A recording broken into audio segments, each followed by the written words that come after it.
আসসালামু আলাইকুম রহমতুল্লাহি অবারাকাতু।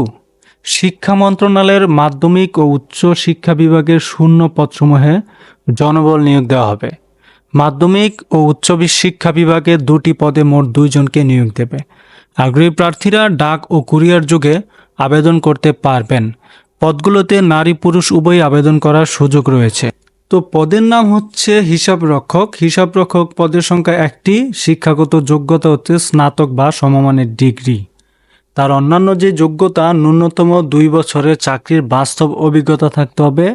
আইটি দক্ষতা সহ ব্যবসায় শিক্ষা বিভাগের প্রার্থীদের অগ্রাধিকার দেওয়া হবে। বেতন স্কেল 19,780 টাকা।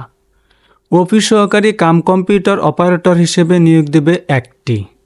এসএসসি পাস অথবা সমমানের পাস থাকতে হবে।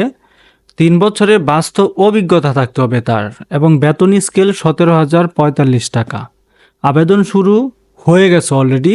আপনি আবেদন করতে পারেন 30শে জানুয়ারি 2025 তারিখ বিকেল 5টা পর্যন্ত।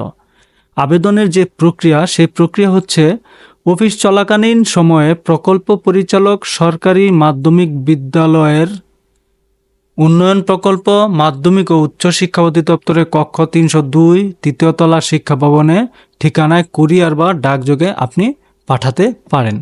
তবে এই চাকরিতে আপনি অনলাইনে আবেদন করতে পারবেন না। কুরিয়ার বা ডাকযোগে আবেদন করে আপনি চাকরির জন্য প্রার্থনা করতে পারেন।